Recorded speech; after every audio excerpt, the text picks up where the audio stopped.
What's taking Nathan so long? We gotta do this Oppenheimer review. Whew. Nathan. Sorry, bro. I had to drop a bomb.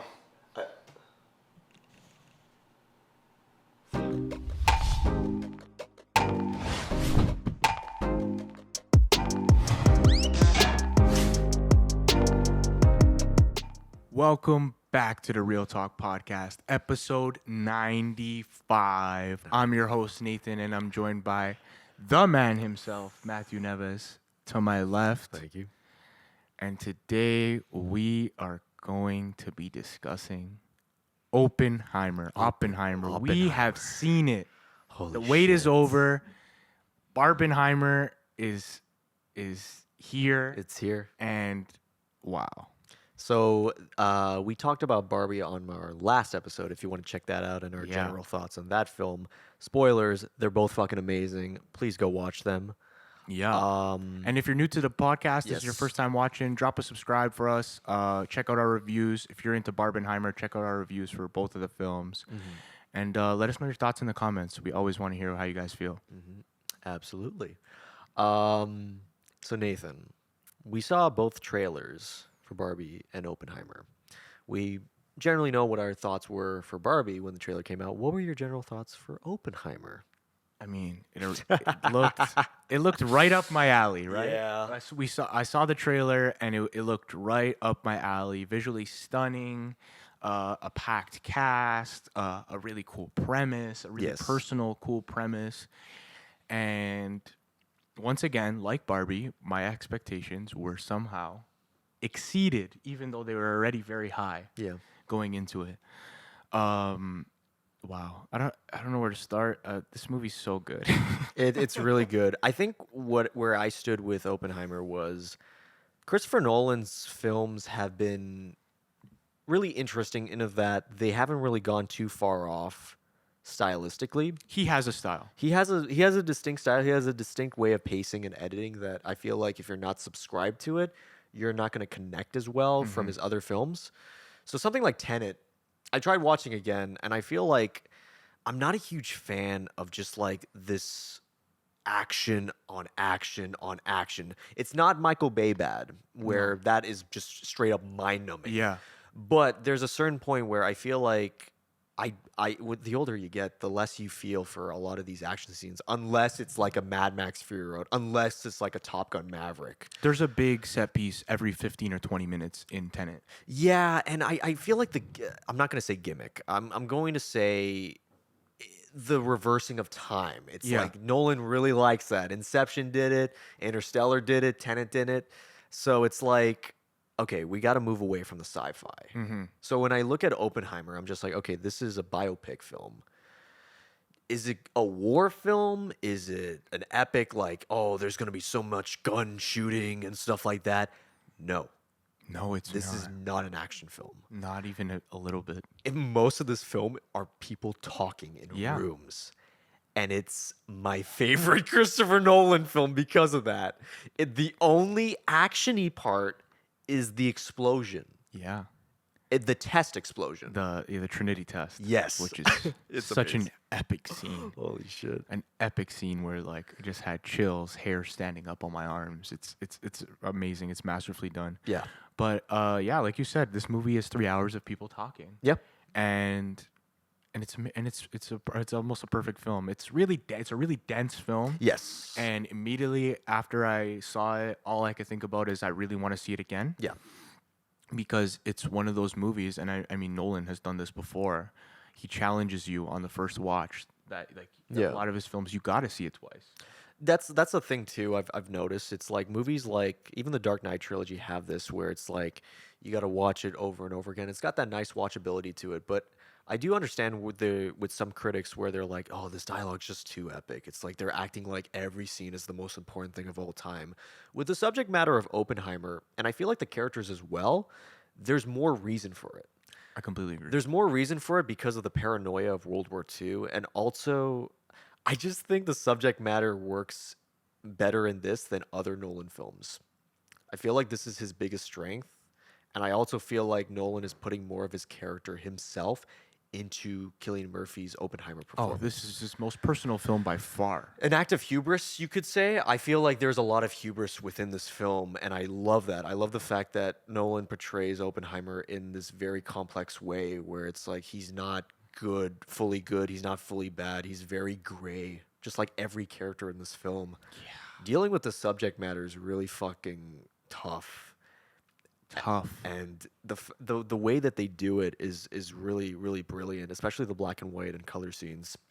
At first, I didn't know why he did that. I thought it was because like the black and white represented the post Hiroshima Nagasaki. That's what I thought as well. Yeah, but it was actually subjective and objective. Yeah, I've seen Nolan talking about that. And I thought that was really brilliant. And I figured that out when Robert Downey Jr. was talking to Oppenheimer in the same way, but just different, like the way it was shot, the way it was performed. I was like, damn, like they're going that direction with it. And I just like, I don't know, like I understand where people are coming from with this movie, where it's just like, oh, it's just people talking, like it's very, but the way it's done, the way it's executed, the visuals, the sound design, it's so beautiful. Like it all comes together. It's so beautiful. It's my kind of film. It's Godfather-esque. I mean, it's lots of people talking and not too much action, a lot of exposition and, you know, nuance, but it just works so well. I understand this movie's not made for everybody. Right. I could understand why some people are just not up for sitting through a 3-hour epic films, right? Yeah. Some people don't get The Godfather or films like that, but this film is made for film lovers. I think this film, obviously, you and I were gonna love. Yeah, I knew it going in. I saw there was a very little chance that I was disappointed by this film, based on the what I was seeing from the initial reviews and right.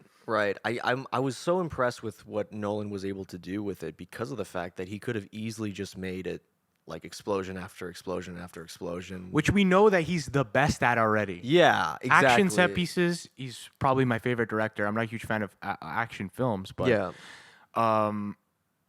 Christopher Nolan is the best working director today.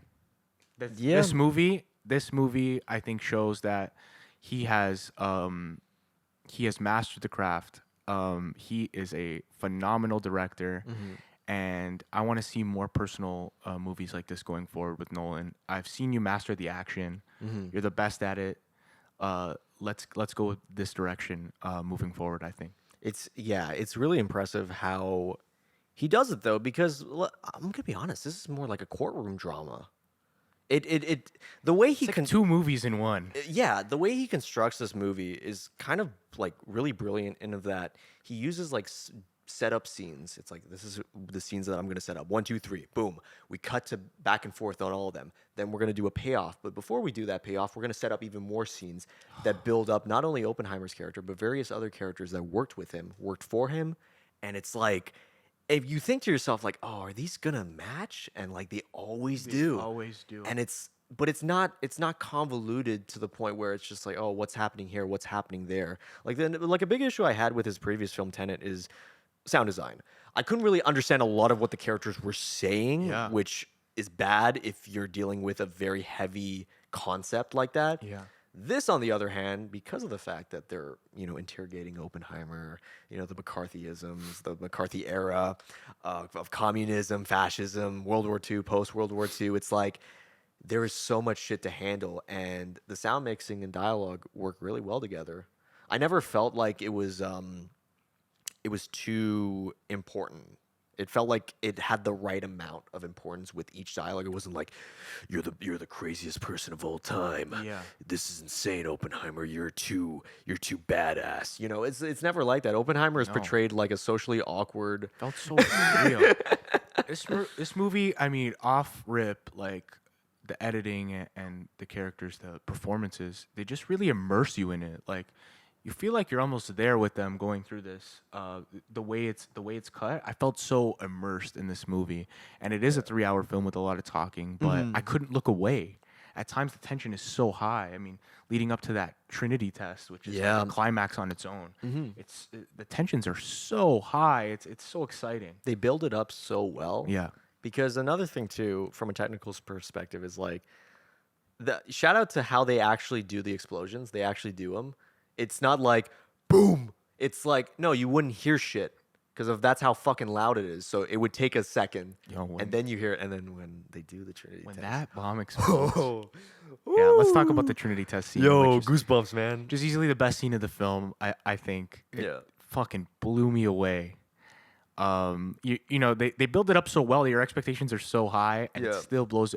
I saw a couple of people saying they were a little bit underwhelmed by the bomb scene. I completely like they thought maybe it should have been bigger. I completely fucking disagree. No. This is the best way to do it because I mean visually it's beautiful, but the reception of the bomb, it's like, you know, he's happy, but he's not happy. It's like a weird thing. It's like it worked, but is that a good thing? Well, for him, because you could go into that where it's just like, what are Oppenheimer's morals in this? And Robert Downey Jr.'s character, Louis Strauss, kind of demonstrates that as well, where it's just like, wait a minute, like, you're acting like I'm the bad guy, but what is he doing? He picked the locations in Japan to bomb. He chose them. He wants to play the victim card and feel like shit. But at the end of the day, you know, he very much at fault as well. He's not perfect.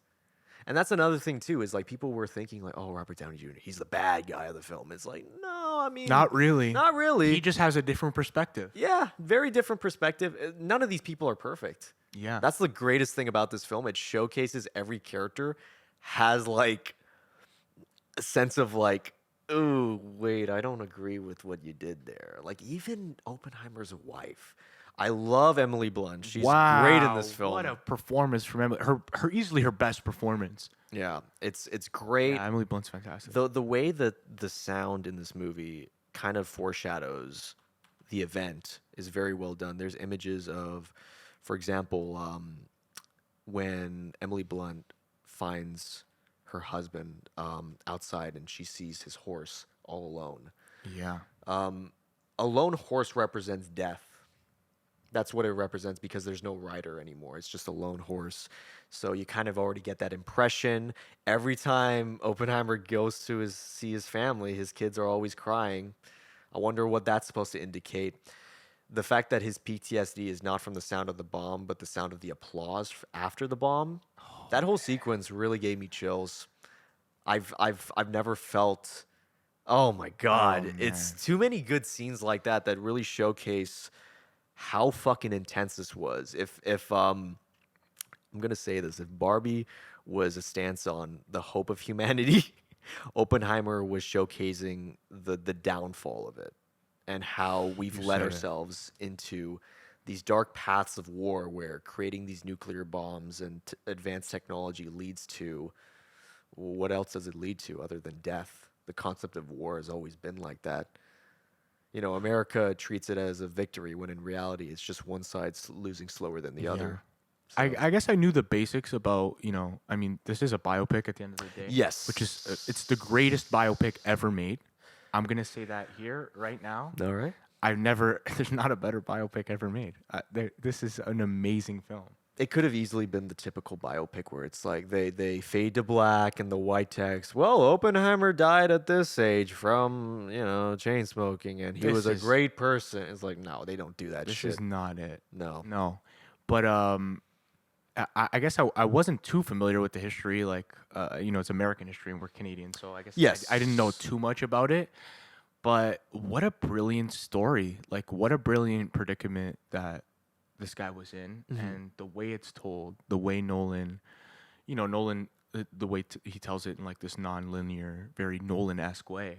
Yeah, it's the perfect way to tell this story, and has you engaged the whole time. It's not too confusing. No, I like the fact that like I compared it to like if JFK the movie mixed with Lawrence of Arabia.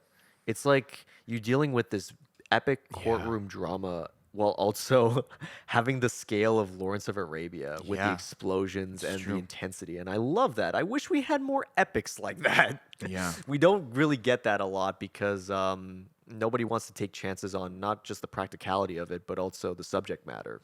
Yeah, this film, it's crazy that to watch a film like this in 2023. It just doesn't feel like anything that's coming out in recent years. It just wow. It's a breath of fresh air. I still haven't even gathered my thoughts. It's that good. It's one of those that stumps you. And after I watched it, I think I didn't say a word for a couple of hours. Do you also notice? Because I noticed this like towards the beginning of the film, how it was paced, where it's like Nolan is known for.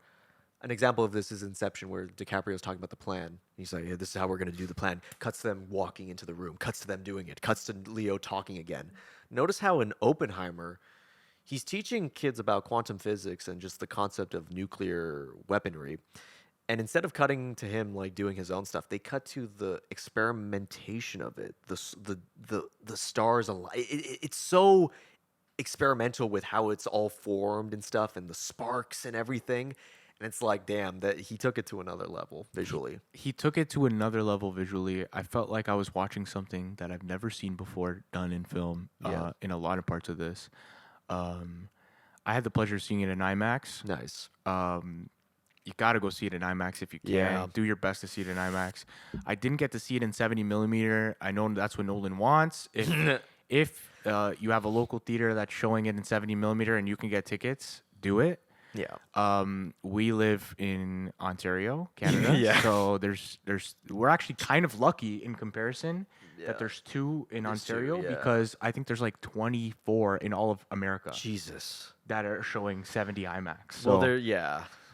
if you're one of those lucky cities that has it, go see it that way. The bigger the screen, the better. This film is visually so incredible. This is a movie you need to see in theaters. Even the dialogue is like it's not a crazy action film. Like we said you have to go see Top Gun Maverick in IMAX because of the action. Yeah.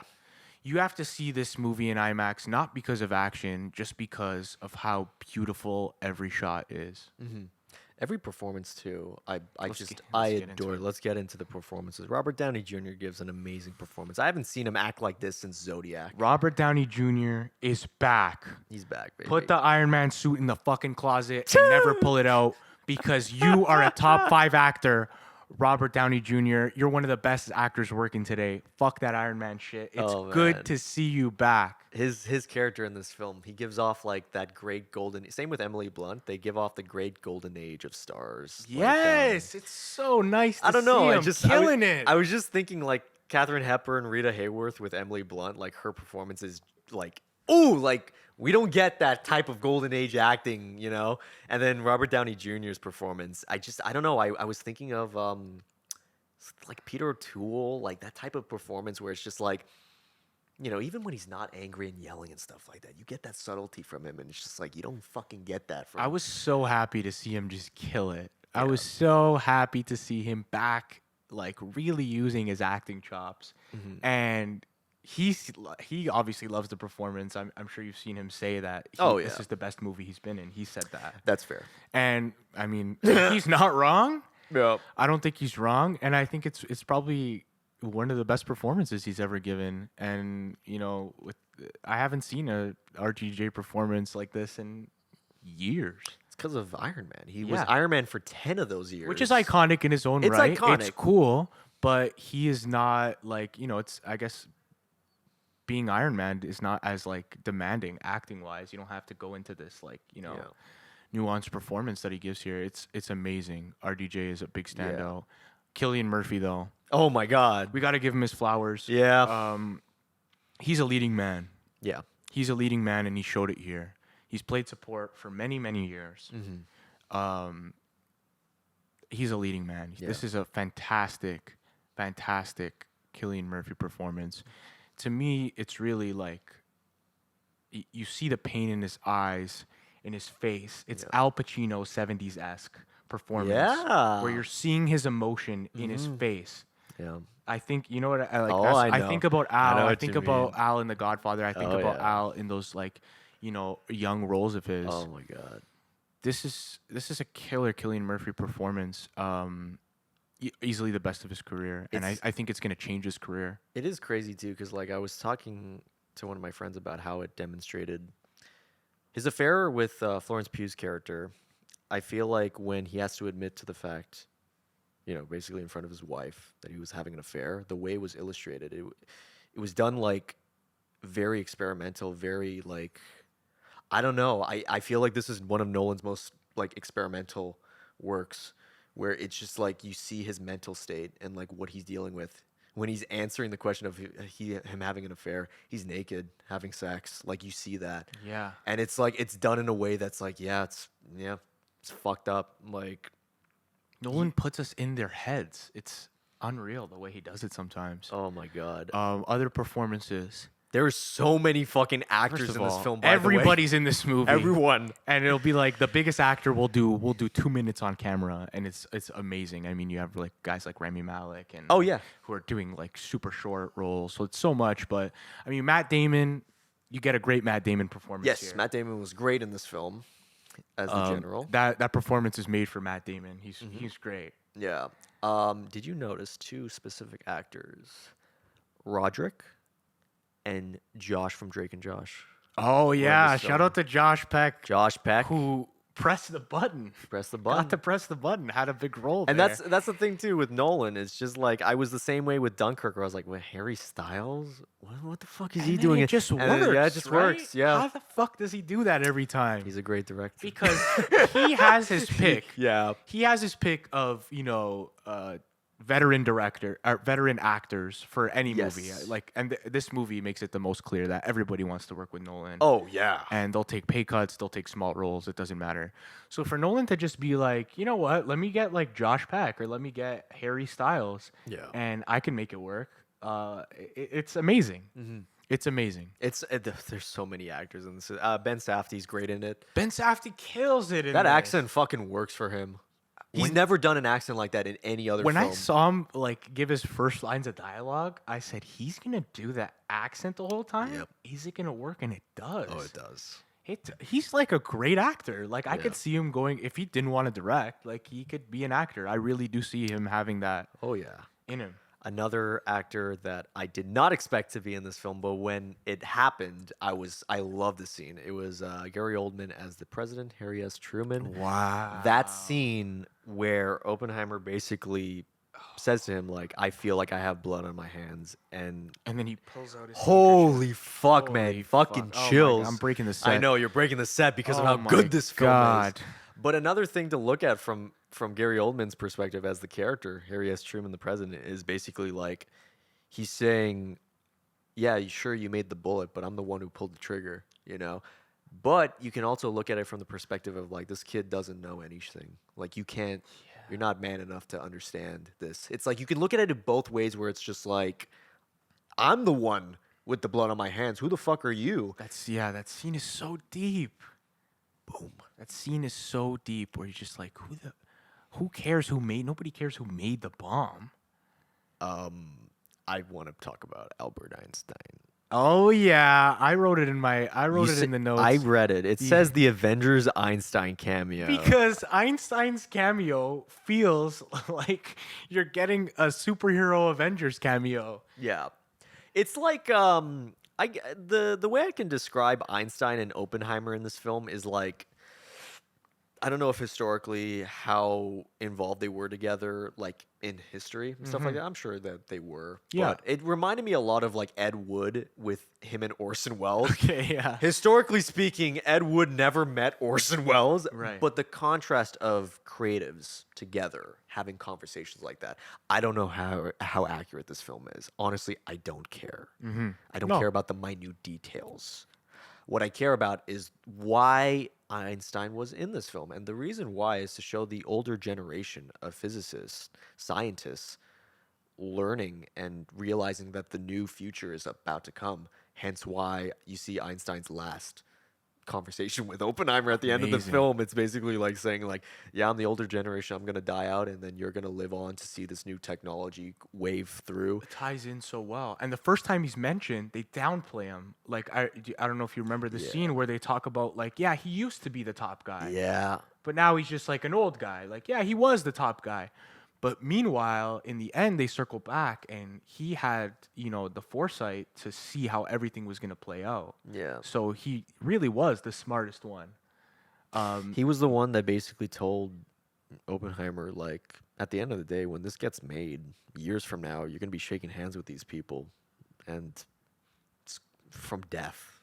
It's just all death. It's just shaking hands and fake smiles. It's like that's what that's what American politics was built on, was the sense of like victory when in reality it's fucking tragedy. And It was, revealing that in the end gives meaning to Einstein's cameo, Yeah. unlike an Avengers cameo, where it's like stick a guy in and that's good enough. yeah, You give him this like real role and meaning, and Yeah. he adds to the story. very much so. He's not just like, oh, it's Einstein. I think, yeah, and that's another thing too. I gotta state is like all these actors are playing real life people, but it seems like the Einstein one is so recognizable because everyone knows who the fuck he is, Yeah, exactly. and it didn't stick out at all in any of his scenes except one.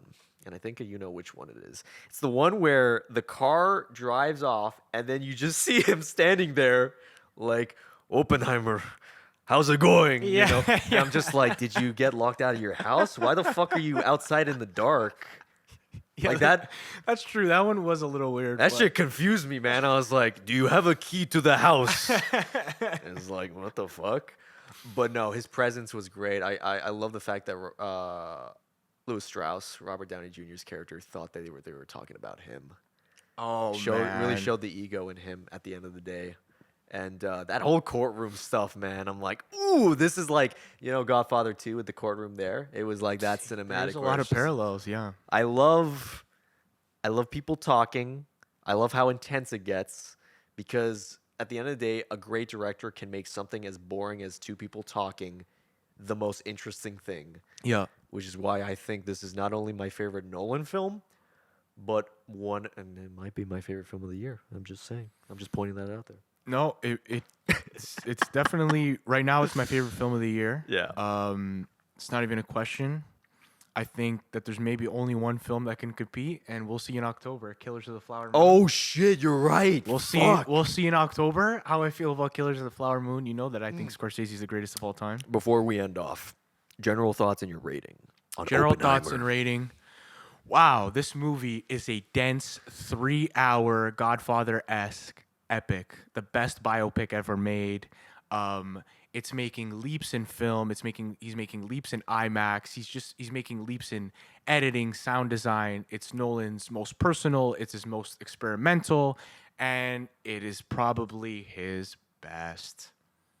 I'm gonna give this movie a 9 out of 10. Hell yeah. A 9 out of 10. I'm My ratings may change. It's so dense. yes. That I can't wait to see it again, and maybe my rating will go up or down seeing it one or two more times. But go see this in theaters. You have to. Yeah. Nev? For me, this is Nolan's magnum opus. Everything that he has built as a director has come to this. All the things you liked about Memento, Prestige, Dark Knight trilogy, Inception, Tenet, Interstellar, all come through here. But it's not done in a bombastic way. It's done in a sophisticated way. 3-hour epic. Loved every minute of it. It's. I'm gonna be honest. It's not a happy one. No. It's not a happy one. No. And if you're not for it, I totally get it. It's the style that really comes forth. If you subscribe to Nolan's style, you're in for a fucking show. You really are. I'm giving this a 9 out of 10 as well. Damn. Our highest rating so far reviewing films, 2 9 out of 10. So far, yeah. That's crazy. Yeah. Man, this weekend I really fell in love with film all over again. It's so exciting. All the movies that are out right now, and it's a great time to be a fan of film. Oh yeah. Thank you for watching this episode of the Real Talk Podcast. Don't forget to leave a like, comment, and subscribe to your boys. We'll catch you in the next one. Take care. Brush your hair. Peace out. Peace.